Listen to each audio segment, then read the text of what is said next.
오늘 말씀의 제목은 헤롯 왕 때에 이렇게 정했습니다. 오늘 우리가 봉독한 말씀 보니까 헤롯 왕 때에 예수께서 유대 베들레헴에서 나시매 그랬어요. 지금 우리가 대림절 오늘 세 번째 주일입니다. 이제 세 개의 촛불이 밝혀졌는데 이제 다음 주에 하나 더 밝혀지고 그러면 이제 성탄절이 될 거예요. 그래서 이 대림절은 우리 예수님을 맞이하는 준비하는 그런 절기입니다. 귀한 손님이 오면은 여러분 뭘 합니까? 제일 먼저 집안 청소를 하지요. 집안 청소를 하고 그리고 또 손님이 묵고 가실 경우는 또 침구도 또 적당한 것이 있는지 살펴보고 또 준비를 해야 되겠죠. 또 드실 수 있는 음식도 미리 장만하고 하는 그런 준비를 하고 손님을 맞이할 것입니다. 그냥 뭐 오든지 말든지 그거는 귀한 손님을 맞이하는 자세가 아니죠. 우리 주님을 맞이하는 것도 마찬가지요. 뭐 옷이나 보다가 아니고 나는 주님을 맞이하기에 내 마음은 준비되고 단장되었는지 내 마음이 더럽고 또 어지럽지 않은지 살펴보고 우리의 마음을 단장하고 준비할 수 있는 그런 기간이 되어야 될 줄로 믿습니다. 우리 예수님이 오셨을 때를 보니까 헤롯 왕 때에 오셨다는 거예요. 헤롯 왕 때에. 이 헤롯 왕 때가 어떤 때인가? 여러분 우리가 성경을 보게 되면은 헤롯이라는 사람이 등장을 많이 합니다만은 헤롯이라는 이름이 한 사람을 의미하는 것이 아니고 헤롯이라는 사람이 여러 사람이 있어요. 오늘 우리가 봉독한 마태복음 2장에 나타난 이 헤롯은 소위 헤롯 1세, 그러니까 헤롯 대왕이라고도 일컫는 헤롯입니다. 그리고 이어서 나타나고 있는 헤롯은 헤롯 아켈라오, 헤롯 안티파스, 헤롯 빌립 이런 그 헤롯 대왕의 아들들이 나타나고 있어요. 그러니까 예수님 태어날 당시에 있었던 헤롯은 헤롯 대왕입니다. 그런데 세례 요한을 죽였던 헤롯은 헤롯의 아들 헤롯 안티파스예요. 그러니까 이 헤롯 왕 때에 예수께서 유대 베들레헴에 오셨다. 그때 상황은 어떠한 상황이었는지 좀 살펴보고 싶은 그런 마음이 있어요. 이 헤롯 대왕은 로마 제국으로부터 당시 로마 제국에 점령하고 있었습니다. 이 팔레스틴도. 그렇기 때문에 팔레스틴의 왕은 로마로부터 임명받은 왕이에요. 그런 왕을 분봉왕이다 그렇게 합니다. 그러니까 이 로마 제국으로부터 유대의 왕으로 임명을 받은 왕이 헤롯 대왕이었습니다. 이 헤롯 대왕은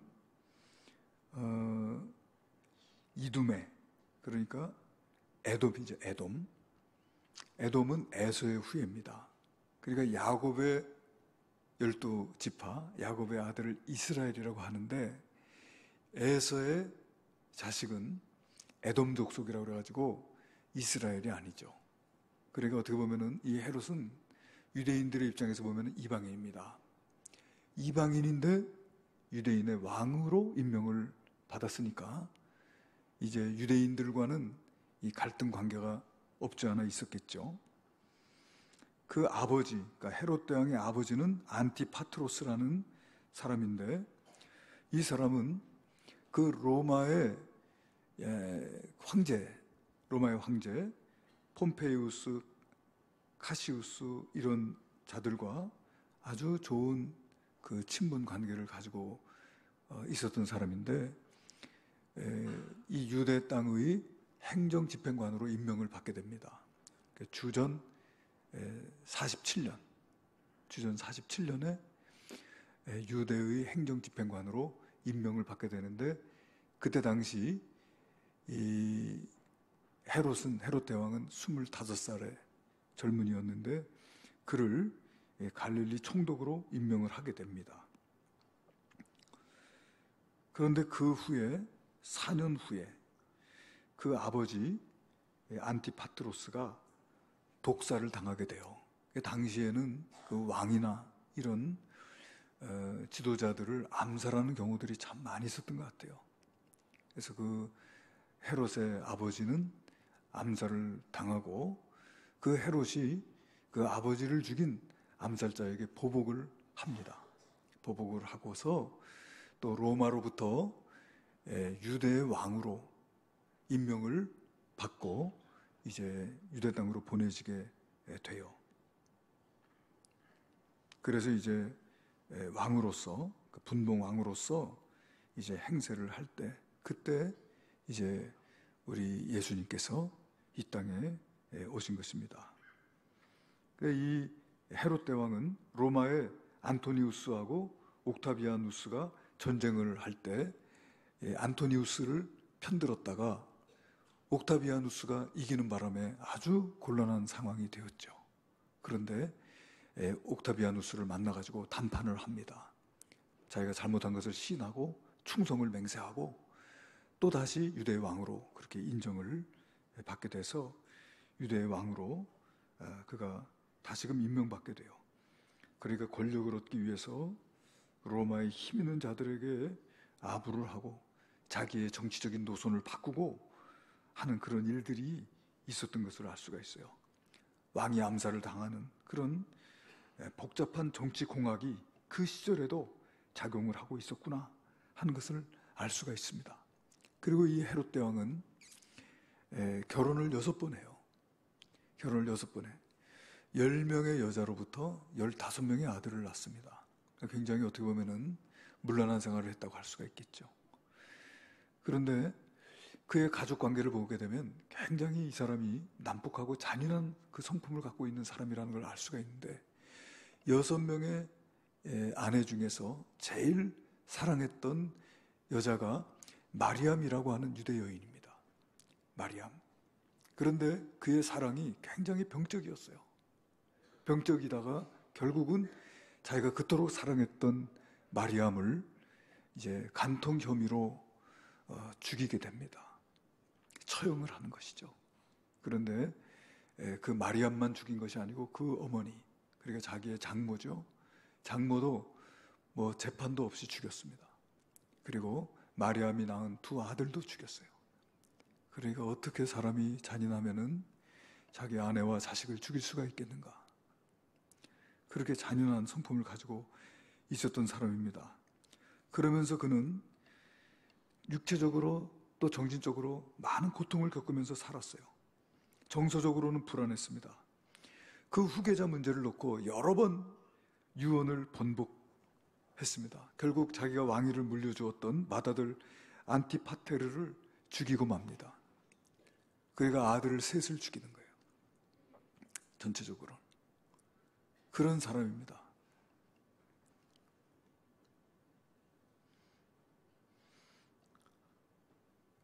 아주 광기 어린 잔인한 군주로 그렇게 생각할 수 있습니다. 그럼에도 불구하고 그는 여러 가지 많은 업적을 이루게 되는데 그 가운데 이제 하나가 뭐냐면은 예루살렘 성전을 지었습니다. 그러니까 솔로몬이 지은 성전을 제1성전이라고 하고요.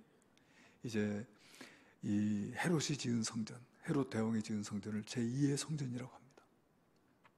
제2성전을 지은 사람이 헤롯이에요. 그러면 그가 무슨 신앙이 좋아가지고 성전을 지은 게 아니고 그가 유대인의 환심을 사고 싶은 거예요.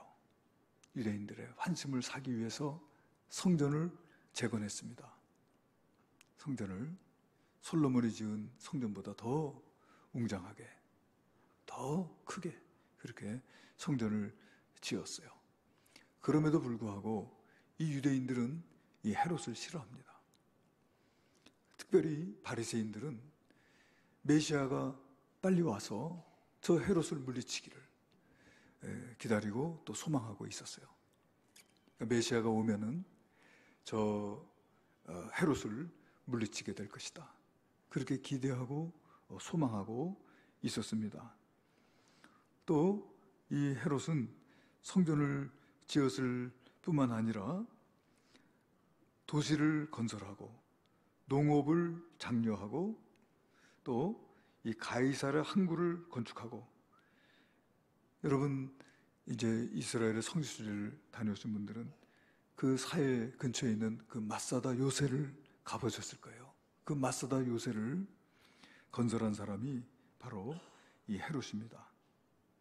그리고 사회에서 이 배를 만들 때 반드시 필요한 그 아스팔트, 그러니까 역청이죠. 그것을 발굴해가지고 그것을 판매해서 많은 그 경제적인 이득을 얻기도 했어요. 그의 이야기가 유태인 역사가 요세푸스의 책에 기록되어져 있습니다.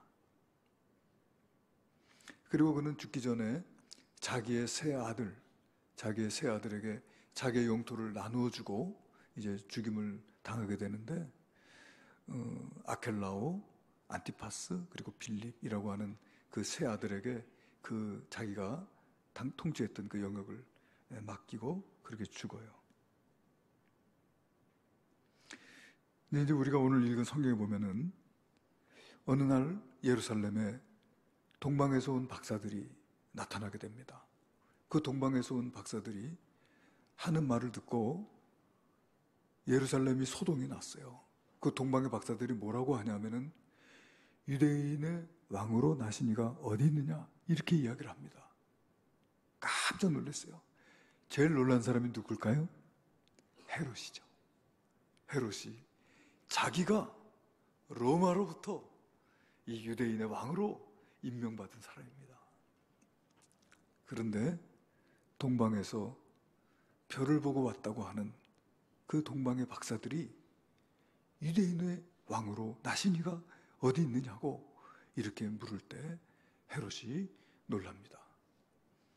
그 유대인들이 기다리고 있던 메시아, 그가 오신 것인가, 이런 생각을 했겠죠. 그러니까 율법 학자들과 대제사장들을 불러 모아가지고 메시아가 어디로 오시냐, 그것을 물어보니까 율법 학자들이 이제 미가서, 구약성경 미가서 5장 2절에 기록된 말씀을 인용하면서 메시아가 오실 것은 베들레헴이다, 그렇게 이야기를 하는 거예요. 오늘 우리가 읽은 본문 6절에 또 유다 땅 베들레헴아, 너는 유대 고을 중에서 가장 작지 아니하도다. 내게서 한 다스리는 자가 나와서 내 백성 이스라엘의 목자가 되리라. 이렇게 한 이 말씀을 인용해서 베들레헴이라고 하는 이야기를 해주니까 헤롯이 동방 박사들을 베들레헴으로 보내요. 베들레헴으로 가라. 가서 그를 만나면 나에게 이야기를 해다오. 나도 가서 그에게 경배하겠노라. 했지만은 사실은 거짓말이죠. 그는 이 땅에 메시아로 오신 그를 죽이려고 하는 그런 계획을 가지고 있었어요.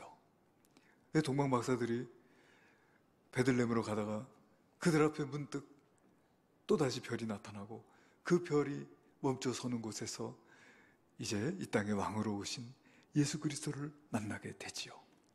그래서 그 아기 예수에게 그들이 가지고 온 황금과 유향과 모략, 가장 귀한 예물을 그 이 땅에 왕으로 오신 그분에게 드려 그분을 경배합니다.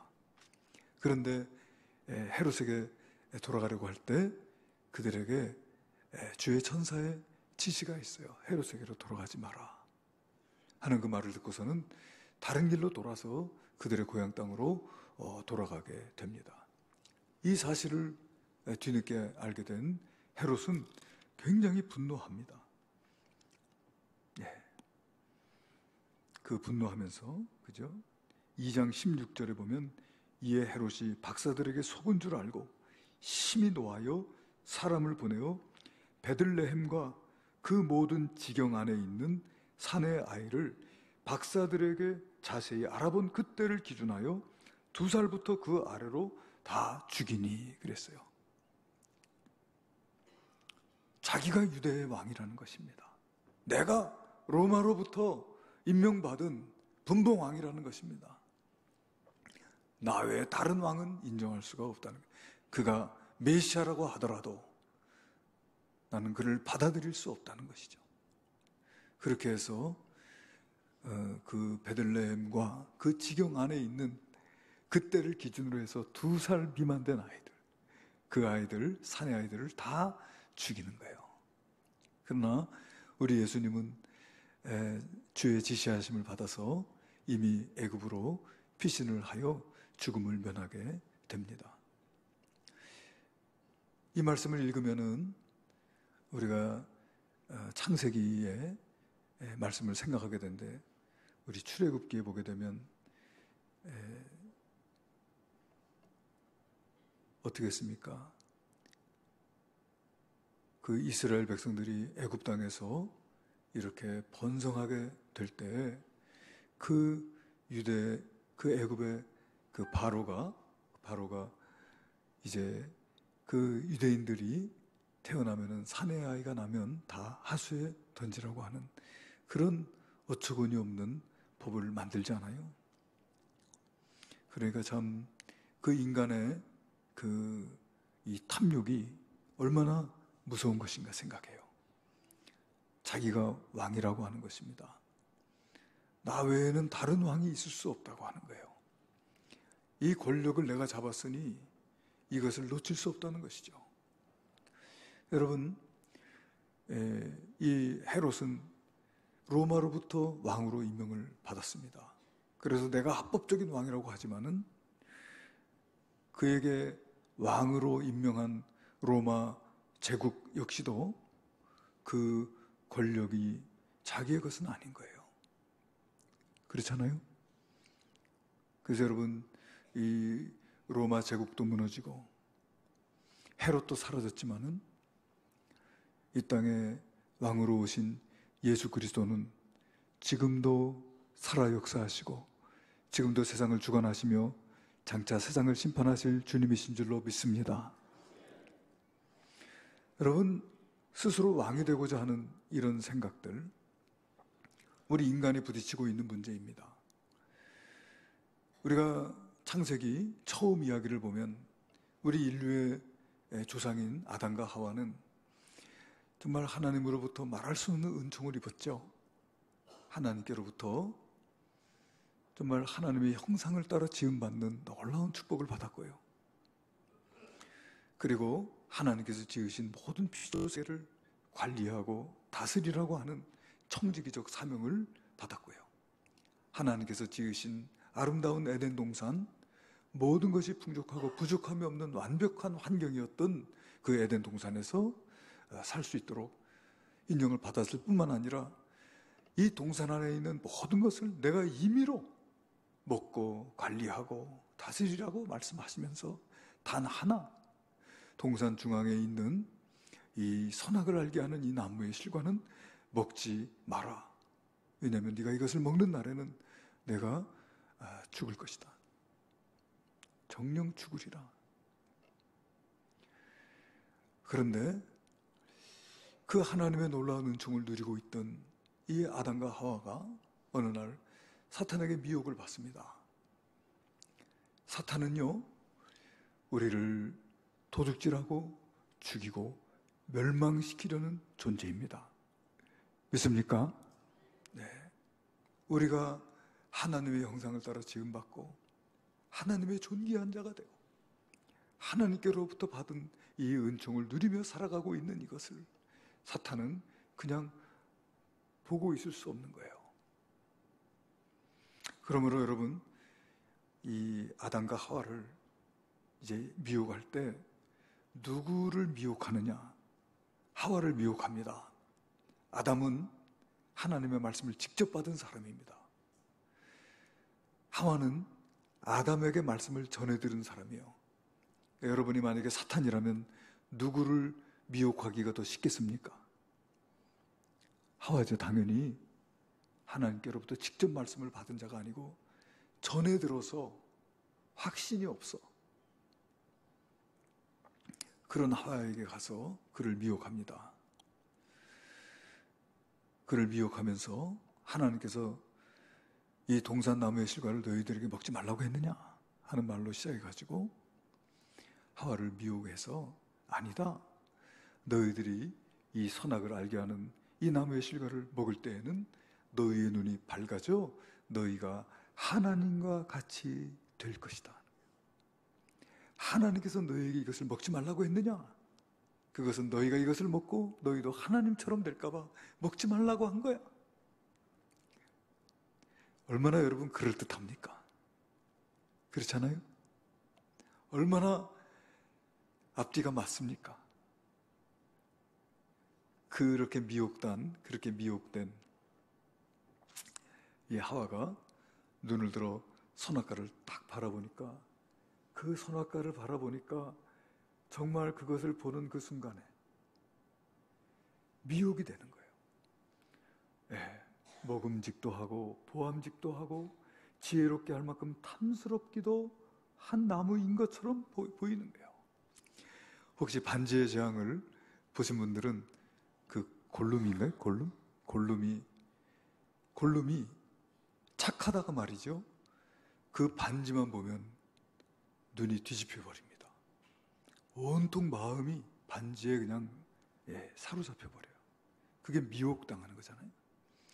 그 선악과를 바라볼 때 마음이 미혹돼 가지고 그것을 먹으면 정말 내가 지혜로워져서 하나님같이 될 것 같은 그런 생각에 사로잡히고 말았어요. 그러니까 그는 손을 내밀어 선악과를 따서 먹습니다. 그러니까 먹지 말라 하신 하나님의 말씀을 거역한 것이고요. 그리고 자기도 하나님과 같이 되고자 하는 교만한 마음이 있었던 것이죠. 그래서 결국은 하나님 앞에서 범죄함이 되고 하나님과의 관계가 단절이 되고 그 영혼이 죽은 자가 되어 에덴 동산에서 추방당하고 맙니다. 오늘 저와 여러분도 신락원 하에서 이 세상에서 이런 정말 이 고해와 같은 이 삶을 살아가는 것은 우리 조상 아담과 하와가 하나님 앞에 죄를 지었기 때문인 거예요. 그런데 이것을 원죄라고 합니다. 왜 원죄라고 하냐면은 그런 이 아담과 하와가 저질렀던 이 죄가 저와 여러분의 마음속에도 있다는 거예요. 저와 여러분의 마음속에도 나 스스로 하나님 되고자 하는 마음, 높아지고 싶은 마음, 내가 왕 되고 싶은 그 마음, 내가 이 세상 권력을 차지하고 내 마음대로 주장하고 싶은 그런 마음들이 우리 마음속에 있다는 거예요. 오늘날도 그렇습니다. 오늘날도 우리나라의 지금 현실 정치를 보게 되면 그래요. 저희는 선거법 잘 모릅니다. 공수처 뭔지 잘 몰라요. 그것이 과연 국민을 위하고 나라를 위한 것인가? 아니면은 그 선거법을 통해서 정권을 잡고 그 선거법을 통해서 권력을 유지하고 그 공수처를 통해서 그 권력을 행사하고자 하는 그런 동기가 아닌가 그런 생각을 하게 돼요. 여러분, 저와 여러분은 이번 사순절을 아니죠. 대림절, 죄송합니다. 이 대림절을 지나는 가운데 우리 예수님을 우리의 마음속에 모시고자 할 때 우리가 먼저 나를 돌아봐야 될 것은 뭐냐면 하나님, 내가 스스로 왕된 그런 모습이 혹시 내 안에 있지는 않습니까? 그죠? 헤로드 왕 때에 우리 예수님께서 이 땅에 오신 거예요. 헤로드 왕 때에.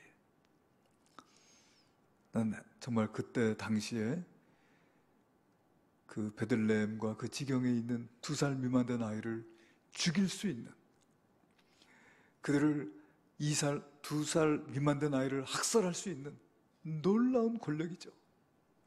무소불위의 권력입니다. 내 이 왕좌를 지키기 위해서 다른 사람을 죽일 수 있는 이런 무소불위의 권력이에요. 그런 권력을 가지고 있는 헤롯이 왕자에 앉아 있는 그때 우리 예수님은 아기 예수로 이 땅에 오셨습니다. 베들레헴에 오셨지만은 베들레헴 땅에 묵을 숙박업소조차도 찾지 못하고 마구간 말 구유에서 태어나신 참으로 보잘것없는 그런 모습으로 이 세상에 오셨지만은 여러분, 그분은 진정 우리의 왕이신 줄로 믿으시기를 바랍니다. 그러므로 오늘 저와 여러분, 우리가 진정으로 우리 스스로를 왕으로 삼고자 하는 그런 마음, 또는 세상의 권력 앞에서 비굴하거나 거기에 야합하거나 하고자 하는 그런 마음들을 내려놓고 정말 이 땅에 왕으로 오신 그분을 우리의 마음속에 모시기 위해서 스스로 왕된 것을 내려놓고 그분을 우리의 왕으로, 우리의 주인으로 그렇게 모시고 충성을 다하며 살아가기로 다짐하는 대림절이 되어야 될 줄로 믿습니다. 이 대림절이 저와 여러분에게 진정으로 나를 돌아보고 주님 앞에 나를 내려놓고 회개할 수 있는 그런 은혜의 시간이 될 수 있게 되기를 주님의 이름으로 축원합니다. 기도하시겠습니다. 은혜로우신 주여, 무소불위의 권력을 휘두르고 있던 헤롯 왕 시대에 주님은 참으로 연약한 인간의 몸을 입고 마구간 말 구유에 오셨습니다. 주님, 그 무소불위의 권력 같았던 헤롯도 로마 제국도 다 무너졌지만 우리 주님은 지금도 살아 역사하시고 우리의 참된 주와 영원하신 왕이 되신 줄로 믿습니다. 주님, 우리 주님을 나의 왕으로, 나의 주로 우리의 심령에 모셔드릴 수 있도록 인도하여 주시고, 나 스스로 왕된 거, 또 왕이 되고자 하는 마음들, 이런 것들을 내려놓아 주님을 모시기에 부족함이 없는 저희들이 되게 하여 주시옵소서. 귀하신 예수님의 이름으로 기도하옵나이다. 아멘.